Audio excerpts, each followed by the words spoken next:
حضرت امام حسین علیہ السلام کو اہل بیت علیہ السلام نے بہت ساری شرائط کے ساتھ مشروط کیا کہ جس میں سے مرکزی شرط عارفم بحق ہی ہے۔ روایات میں یہ جملے ہیں کہ آپ نے یہ فرمایا کہ جو حسین کی زیارت کرے ان کے حق کی معرفت رکھتے ہوئے تو اس کو حج کا ثواب ملے گا۔ اب یہاں پہ جو بنیادی سوال جسے ہم نے کلام اہل بیت علیہ السلام سے سمجھنا ہے کہ یہ جو معرفت حسین ہے، کہ جو زیارت حسین کے ثواب کی شرط ہے، کہ یہ جو حق معرفت ہے کہ جس کی بنیاد پہ ایک زیارت 100 حجوں کے برابر ہو جاتی ہے، اس معرفت سے کیا مراد ہے؟ عام طور پہ بہت سارے لوگ یہ کہہ دیتے ہیں کہ بس یہی معرفت ہے کہ آپ امام حسین علیہ السلام کو معصوم سمجھتے ہوں، اپنا واجب الاطاعت امام سمجھتے ہوں، ان کے دشمنوں سے بیزاری رکھتے ہوں، آپ کی مظلومیت کو مانتے ہوں، آپ کے حجت خدا ہونے کو قبول کرتے ہوں، تو بس یہی معرفت ہے۔ لیکن آئیے چلتے ہیں کلام اہل بیت کی طرف اور صادق آل محمد کی خدمت میں جاتے ہیں اور پوچھتے ہیں کہ مولا یہ بتلائیے کہ یہ معرفت کیا ہوتی ہے؟ ہم تو یہی سمجھے ہیں کہ معرفت یہ ہے کہ جو حسین ابن علی کے فضائل کو جانتا ہے، معرفت یہ ہے کہ جو ان کے کمالات کو جانتا ہے، اور پھر یہ بات واضح ہے کہ جس شخص کا جتنا مطالعہ ہے، جس شخص کی جتنی اسٹڈی ہے، جس کی جتنی تحقیق ہے، وہ اپنی تحقیق کے مطابق زیادہ سے زیادہ علم رکھتا ہے، زیادہ سے زیادہ معلومات رکھتا ہے۔ تو کیا یہی معلومات معرفت کہلاتی ہیں؟ ممکن ہے کہ یہ معلومات ایک غیر مسلم کے پاس، جیسا کہ ہندو ہے، اس کے پاس زیادہ ہوں۔ تو کیا ایک ہندو اگر امام حسین علیہ السلام کی قبر پہ زیارت کو آتا ہے تو کیا اس کو بھی زیادہ ثواب مل جائے گا؟ کیونکہ وہ بھی تو معلومات رکھتا ہے، وہ بھی تو حسین ابن علی کو پہچانتا ہے، وہ بھی تو جانتا ہے کہ آپ کا کیا مقام ہے۔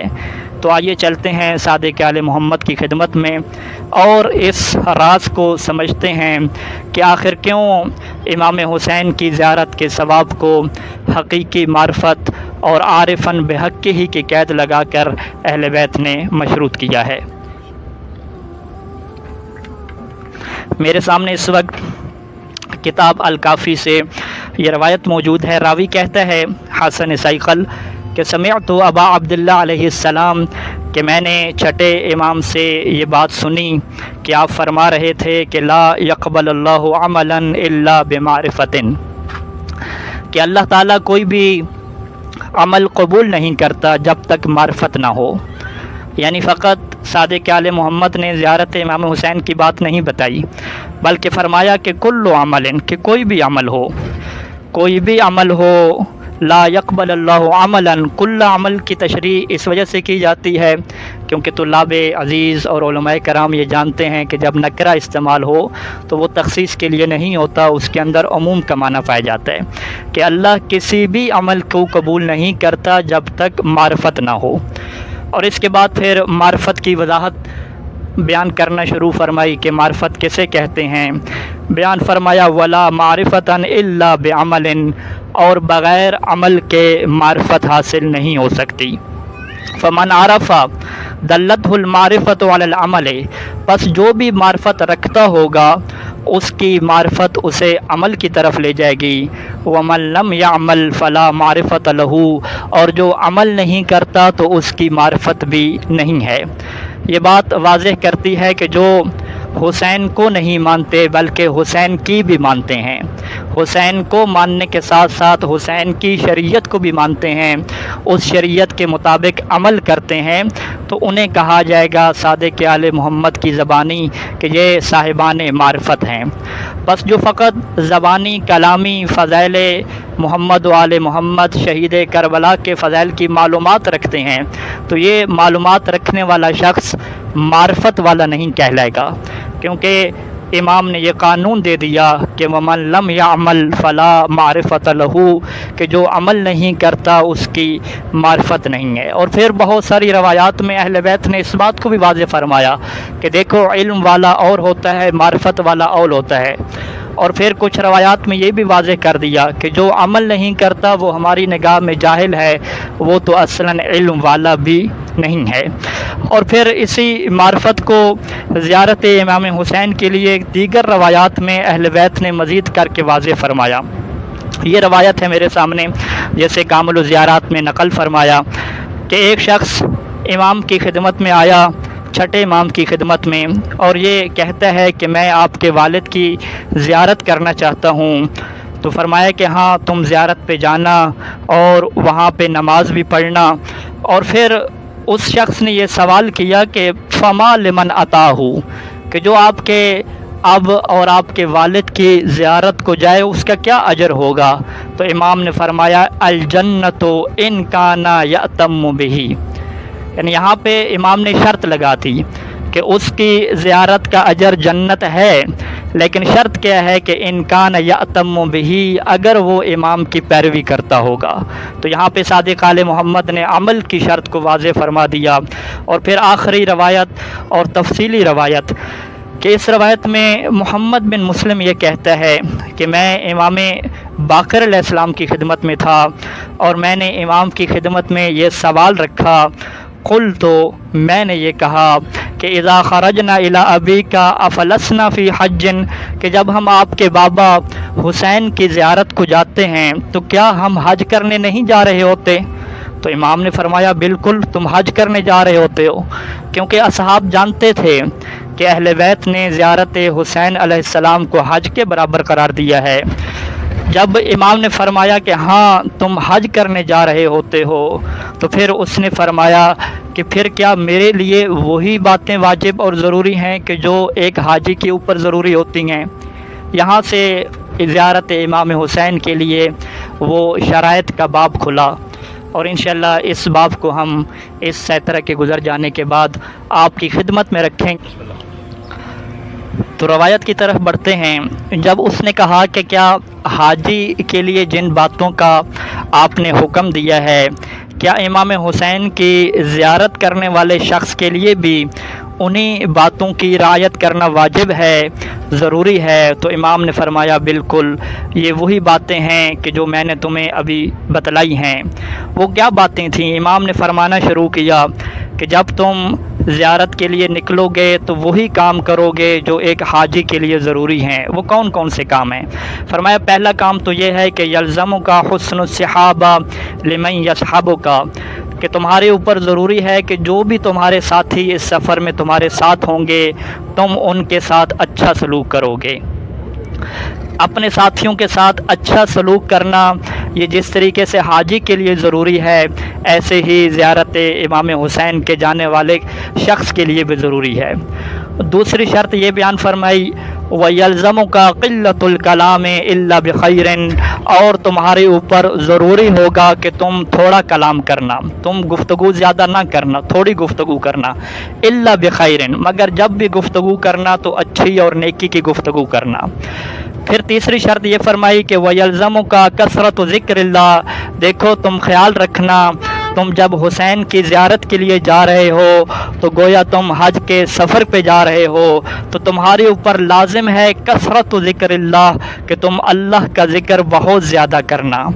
یعنی ایسا نہ ہو کہ تم سفر میں آپس میں گپ شپ میں اور دیگر فضول گفتگو میں مصروف ہو جاؤ، نہیں، بلکہ فرمایا کہ تم ایک اہم اور بہت بڑی عبادت کی خاطر جا رہے ہو، اور اس کی شرائط میں سے تیسری شرط یہ ہے کہ تم اللہ کا ذکر بہت زیادہ کرنا۔ چوتھی شرط یہ بیان فرمائی کہ وَيَلْزَمُكَ نِظَافَةُ الثِّيَابِ، تمہارے اوپر لازم ہے کہ تمہارے کپڑے صاف ستھرے ہوں، اپنے کپڑوں کو صاف رکھنا۔ وَيَلْزَمُكَ الْغُسْلُ قَبْلَ أَن تَأْتِيَ الْحَيْرُ، اور تمہارے اوپر ضروری ہے کہ حرم میں داخل ہونے سے پہلے غسل کر لینا۔ وَيَلْزَمُكَ الْخُشُوعُ، اور تمہارے اوپر ضروری ہے کہ تم خشوع کی کیفیت کو رکھنا۔ وَكَثْرَةُ الصَّلَاةِ، اور تمہارے اوپر ایک شرط یہ بھی ہے کہ تم زیادہ سے زیادہ نمازیں پڑھنا۔ وَالصَّلَاةُ عَلَى مُحَمَّدٍ وَآلِ مُحَمَّدٍ، اور تمہارے اوپر اور تمہارے اوپر یہ بھی ضروری ہے کہ تم محمد و آل محمد پہ کثرت سے درود بھیجنا۔ ہم اس شرط کو ابھی سے پورا کرنے کی خاطر محمد و آل محمد پہ مل کر درود بھیجتے ہیں۔ اللہم صلی علی محمد و آل محمد۔ پھر صادق آل محمد نے اگلی شرط بیان کرنا شروع فرمائی، فرمایا وَيَلْزَمُكَ التَّوْقِيرُ لِأَخْذِ مَا لَيْسَ لَكَ، کہ جو چیز تمہارے لیے نہیں ہے اگر وہ تم نہ لے سکو تو تمہارے لیے ضروری ہے کہ تم بردباری اور صبر سے کام لینا، اپنے آپ کو غصے کی حالت میں نہ لے جانا۔ پھر فرمایا کہ وَيَلْزَمُكَ أَن تَغُضَّ بَصَرَكَ، تمہارے اوپر لازم ہے کہ اپنی نگاہوں کو جھکا کے رکھنا، اپنی نگاہ کو نامحرم کی طرف لے کر نہ جانا۔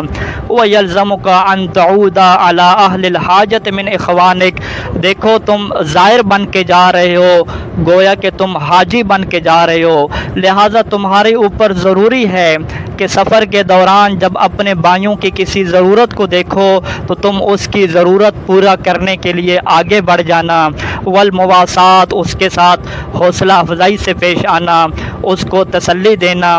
وَيَلْزَمُكَ التَّقِيَّ الَّتِي قِوَامُ دِينِكَ بِهَا، دیکھو تم اس مقدس سفر میں جا رہے ہو تو ہر اپنے عقیدوں کو اپنی زبان پہ ظاہر نہ کرنا بلکہ تقیہ کو اختیار کرنا۔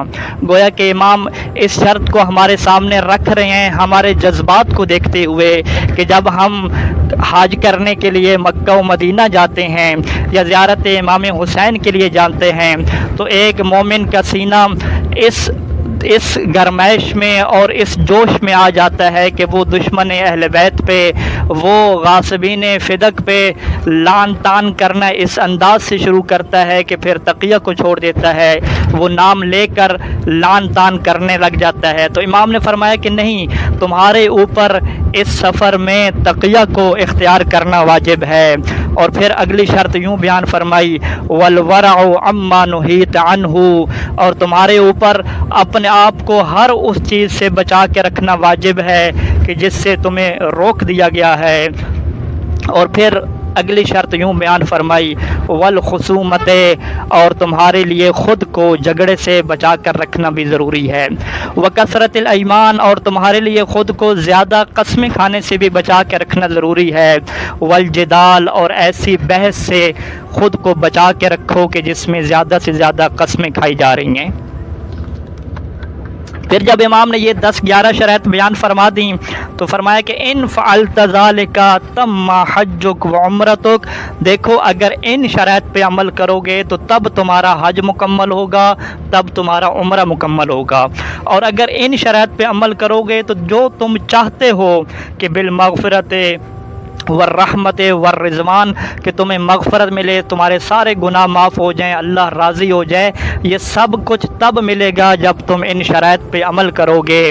اور ان تمام شرائط کو اہل بیت علیہم السلام ایک جملے میں خلاصہ کے طور پہ یوں بیان فرما کرتے تھے کہ من عارفن بحق ہی، کہ جو حسین کی زیارت کو جائے اور اس کے حق کی معرفت بھی رکھتا ہو تو اس کے لیے جنت واجب ہو جاتی ہے۔ تو اب یہ بات واضح ہو گئی کہ امام حسین کے حق کی معرفت عمل سے نصیب میں آتی ہے، بغیر عمل کے حق کی معرفت عطا نہیں ہو سکتی۔ ایک مرتبہ درود پڑھ لیں سر۔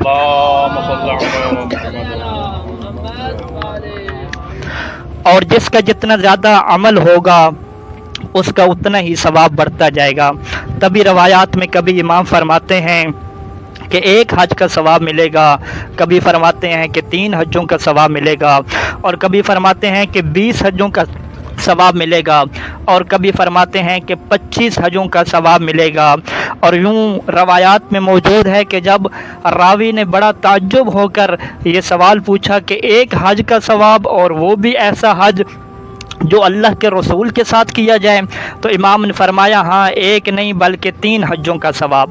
پھر اس نے حیران ہو کے پوچھا 3 حجوں کا ثواب، تو امام 4 5 تعداد بڑھاتے گئے یہاں تک کہ 50 حجوں تک پہنچ گئے۔ فرمایا کہ اسے 50 حجوں کا ثواب ملے گا، اور کچھ روایات میں ہے کہ امام نے فرمایا اسے 100 حجوں کا ثواب ملے گا۔ تو یہ ثواب کی تعداد کا مختلف ہونا اس حقیقت کو واضح کر دیتا ہے کہ جو عمل کے اعتبار سے، جو اہل بیت کی اقتداء کرنے کے اعتبار سے اپنے آپ کو بلند سے بلند منزل پہ رکھتے ہوئے ہوگا، اس کا اتنا ہی ثواب لکھا جائے گا۔